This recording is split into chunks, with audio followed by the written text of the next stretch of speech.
पाठ 6 बस्तों की फरियाद। पात्र महाराजा, महामंत्री, 5 बस्ते, 1 बालक, 2 सिपाही। मंच पर पर्दे के पीछे से आवाज आ रही है। आजकल कैसी कैसी शिकायतें आ रही हैं महामंत्री। अब तो बस्ते भी शिकायत करने लगे। जमीन जायदाद की शिकायतें तो आती हैं, मारपीट और स्त्री पुरुषों के झगड़ों की शिकायतें आना भी समझ में आता है, पर ये बस्ते, आश्चर्य है, इन्हें क्या कष्ट हो गया, समझ से परे है महामंत्री। महाराज, कोई विशेष बात लगती है। राजमहल को हजारों बस्तों ने घेर रखा है, नारेबाजी हो रही है, हम पर ये जुल्म ना करो, इंसाफ करो, इंसाफ करो। सारे बस्ते आपसे मिलना चाहते थे। वह तो मैंने केवल 5 प्रतिनिधि बस्तों को ही दरबार में आने की इजाजत दी है। चलो चलकर देखते हैं। राजसी वेशभूषा में महाराज और महामंत्री मंच पर प्रवेश करते हैं। मंच पर उपस्थित 2 सैनिक सिर झुकाकर अभिवादन करते हैं। महाराज आसन पर बैठ जाते हैं और बस्तों की तरफ एक सरसरी नजर डालते हैं। 5 छोटे बड़े बच्चे बस्ता बने हुए हैं।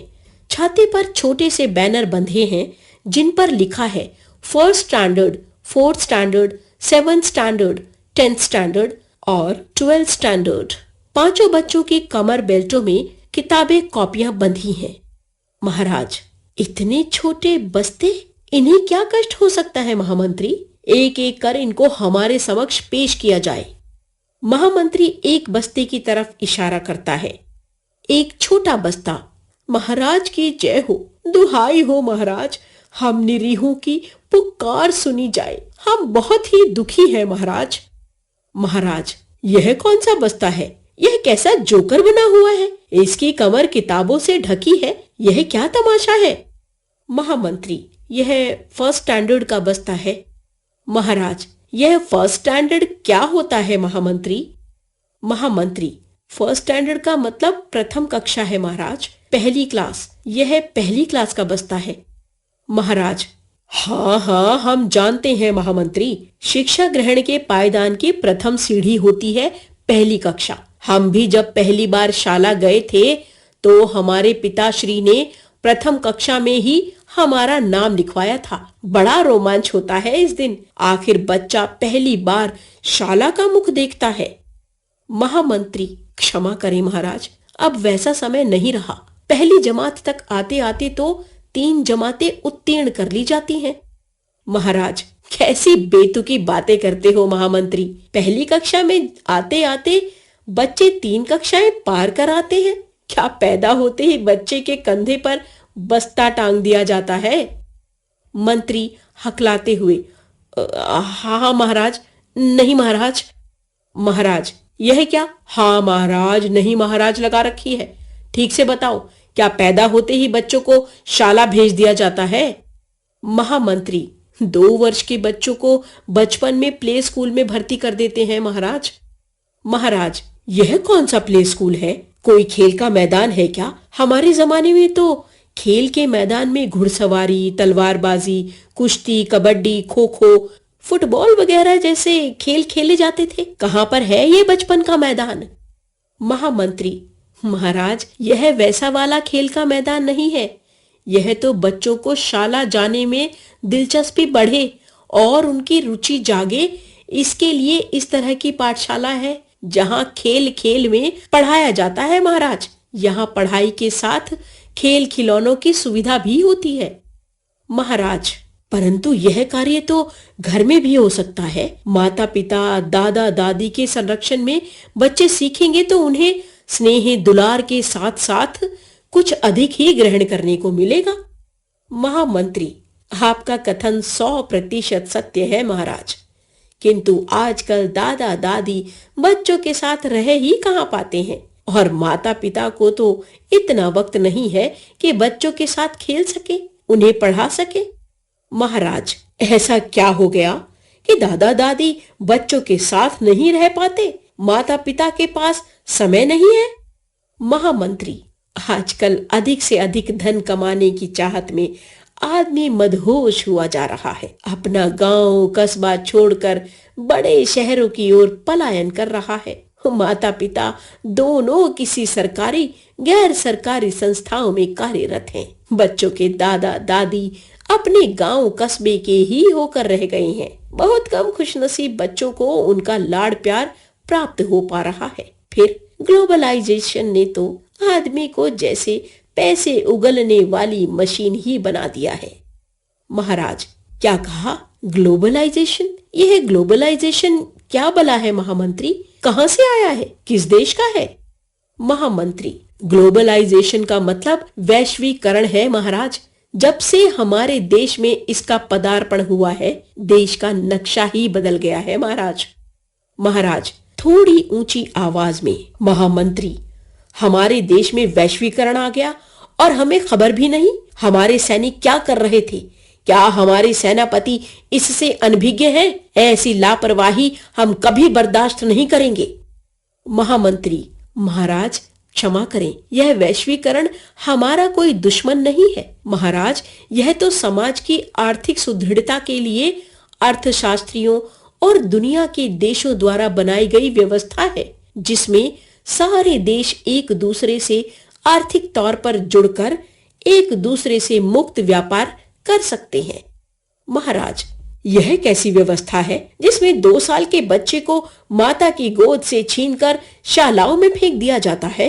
महामंत्री, यह भी बताओ कि बचपन प्ले के बाद बच्चे और कहां-कहां पढ़ते खेलते हैं? महामंत्री, बचपन प्ले के बाद बच्चे KG1 और KG2 नाम की कक्षा में पढ़ते हैं महाराज।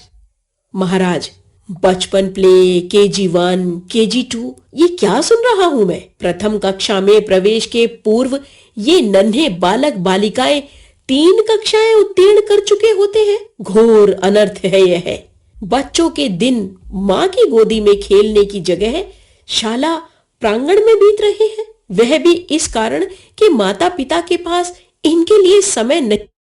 महामंत्री, क्षमा करें महाराज, किंतु अब तो यह सब परंपरा में शुमार हो गया है, हमारी दिनचर्या में शामिल है। 6 बजे से ही सैकड़ों बच्चे सड़क पर वाहन की प्रतीक्षा में खड़े देखे जा सकते हैं। महाराज, ठीक है ठीक है, अब मामले को विषांतरण ना करें। इन बस्तों की शिकायतों पर गौर किया जाए। फिर बस्ते की ओर इंगित करते हुए, बोलो नन्हे बस्ते, तुम्हें क्या दुख है? नन्हा बस्ता, महाराज, आप हमारी हालत देखिए, हम पहली कक्षा के बच्चे हैं। ये देखिए हमारे भीतर कितनी किताबें ठुसी हैं। कमर की तरफ इशारा करता है। हवा जाने तक को जगह नहीं है। महाराज, मैं जगह जगह से फट गया हूँ, फिर भी रोज सवेरे मुझे किताबों से भर दिया जाता है। ऊपर नीचे अगल बगल सब में किताबें भर दी जाती हैं। कॉपियों को जबरन भीतर धक्का दिया जाता है। सांस लेने को जो जगह बचती भी है उसमें pen, pencil, rubber, sketch, colour ठूस दिए जाते हैं। महाराज, अरे बस्ते बेटे, आप यहाँ आए हैं, आपके मालिक कहाँ हैं? आखिर आप किसी बच्चे के ही तो बस्ते होंगे जिनके कंधे पर आप टंग कर जाते हैं। बस्ता, महाराज, वह नन्हा बालक यहाँ नहीं आ सकता। उसके शिक्षकों ने उसे हिदायत दी है कि अगर बस्ते के वजन संबंधी कोई शिकायत की तो शाला से निष्कासित कर देंगे। वह आपके पास आने से डरता है महाराज। मुझ जैसे भारी बस्ते को रोज लाद कर वह शाला जाता है बेचारा। उसकी कमर झुक गई है पर मुंह से एक शब्द भी नहीं बोलता। सभी बच्चों का यही हाल है। हम लोगों ने कहा था हड़ताल कर दो, पर डरते हैं बेचारे, उन पर दया आती है। महाराज, तभी तो हम बस्तों ने मिलकर आप तक आने की हिम्मत की है। न्याय करें महाराज। महाराज, इतनी सारी किताबें इतने छोटे बस्ते में? महामंत्री, इस बस्ते को तुलवाओ। महामंत्री इशारा करता है और एक सैनिक वजन तौलने की मशीन ले आता है। महामंत्री बस्ता उस पर रख देता है। महामंत्री मशीन में पढ़ते हुए, महाराज 14 किलोग्राम और 300 ग्राम, 14 किलो 300 ग्राम है महाराज। महाराज, ओह इतना वजन, 14 किलो से भी अधिक। महामंत्री, उस बच्चे का वजन कितना होगा जो इस बस्ते को लादकर शाला ले जाता है? हम वस्तु स्थिति जानना चाहते हैं। लगता है हम अपने देश के नौनिहालों को प्रताड़ित कर रहे हैं। उस बच्चे को हाजिर किया जाए, परंतु अभी हम शीघ्र ही न्याय करना चाहते हैं। महामंत्री, जी महाराज, अभी बुलवाता हूँ। महामंत्री महाराज के चेहरे पर आते क्रोध के भावों को पढ़कर सहम गया था। वह एक सिपाही को इशारा करता है। महाराज सभी बस्तों की तरफ दृष्टि डालकर अनुमान लगाने का प्रयास कर रहे हैं कि इन बस्तों में कितनी किताबें भरी हैं। महाराज, बच्चे, यह तुम्हारा बस्ता है? बच्चा, हाँ महाराज। जी महाराज, हाँ हाँ, मेरा ही है। बच्चे का मुंह घबराहट में सूख रहा है। वह थूक गुटकने का प्रयास कर रहा है। महाराज, बच्चे डरो नहीं, मैंने तुम्हें दंड देने के लिए नहीं बुलाया है। हम तुम्हारे दुखों का निवारण करना चाहते हैं। क्या तुम इस बस्ते को लेकर रोज शाला जाते हो? कहाँ रखते हो? कंधे पर या बगल में लटकाते हो? बच्चा, महाराज हम इसे पीठ पर लादते हैं। बस्ता पीठ पर होता है और उसकी स्ट्रिप्स कंधे पर होती हैं महाराज। महाराज, बच्चे तुम्हें वजन महसूस नहीं होता? क्या आराम से तुम इसे शाला ले जाते हो? बच्चा चुपचाप खड़ा रहता है। महाराज, बोलो बोलो, खामोश क्यों हो गए? बच्चा, महाराज बहुत ही भारी होता है बस्ता। हम तो शाला बस से जाते हैं, फिर भी बस स्टैंड तक तो लाद कर ही ले जाना पड़ता है। शाला में भी सड़क से भीतर तक जाने में तो लादना ही पड़ता है। महाराज कुछ गरीब बच्चे तो घर से पैदल ही बस्ता लाद कर शाला जाते हैं। बच्चे की आंख में आंसू आ जाते हैं। महाराज, महामंत्री, इस बालक का वजन भी तो देखो। मुझे प्रतीत होता है कि बस्ते का वजन बालक के वजन से अधिक है। महामंत्री बच्चे को मशीन पर तौलता है। महामंत्री, ये रहा महाराज, 13 किलो और 200 ग्राम। 13 किलो 200 ग्राम है महाराज इस बच्चे का वजन। महाराज चेहरे पर करुणा का भाव लाकर, हे भगवान, ये कैसा अन्याय हो रहा है हमारे राज्य में। महामंत्री, देखा, मेरा अनुमान सच निकला ना? बस्ते का वजन बच्चे से अधिक है। महामंत्री, क्या हम अपराध नहीं कर रहे हैं इन बच्चों के साथ? जिन बच्चों की पीठ पर माँ की प्यारी प्यारी थपकियां होनी चाहिए, हाथों में गुड्डे गुड़ियां होनी चाहिए, उन पर भारी भरकम बस्तों का भार, किताबों की गठरी, क्या हमारी संवेदनाएं मर गई हैं? क्या हम हृदयहीन हो गए हैं? अब दूसरी बच्ची की भी जानकारी ली जाए। वैसे हांडी का एक दाना देखकर हमने चावल पकने का अंदाज तो लगा ही लिया है, फिर भी दूसरे बच्चों की तरफ देखते। महामंत्री अंगुली से इशारा करते हुए, महाराज ये चौथी, 7वीं, 10वीं और 12वीं के बस्ते हैं। महाराज ये भी ठसाठस भरे हुए हैं। वजन भी लगभग इतना ही प्रतीत हो रहा है। निश्चित तौर पर बड़ी कक्षाओं के बच्चे आयु में बड़े ही होंगे और इनके बस्तों का वजन बच्चों के वजन से कम या बराबर होगा। महामंत्री, ठीक कहा महाराज, अधिक बड़े बच्चों के लिए बस्ते का वजन की समस्या नहीं के बराबर होगी। महाराज, नहीं महामंत्री, नहीं, भले वजन की समस्या ना हो, फिर भी इतनी अधिक किताबों की क्या आवश्यकता है? 20 किलो का बच्चा भी 15 किलो का बस्ता क्यों लादे फिरे? जिन कंधों पर देश का भार हो, वे नादान कोमल कंधे बस्ता ढोएं? यह बात काबिले बर्दाश्त नहीं है महामंत्री। दूर एक मेज की तरफ इशारा करते हुए, वह मेज पर किताबें कैसी पड़ी हुई हैं? किसकी है वह? महामंत्री, महाराज वह कॉलेज के किसी विद्यार्थी की कॉपी लगती है। महाराज, तो कॉलेज जाने वाला विद्यार्थी केवल कॉपी लेकर कॉलेज जाता है? महामंत्री, हाँ महाराज, वह कभी कभी नोटबुक लेकर कॉलेज जाता है। महाराज, कभी कभी से क्या मतलब है महामंत्री? महामंत्री, वह कॉलेज रोज नहीं जाता। आजकल कॉलेज रोज लगते भी नहीं है, फिर वहाँ कंप्यूटर इत्यादि से काम चल जाता है। महाराज, अपनी जेब में ये बच्चे डायरी भी रखते हैं। महाराज, बस करो महामंत्री, बहुत हुआ। मुझे समझ में आ रहा है कि देश का भार छोटे लोगों के कंधे पर ही है।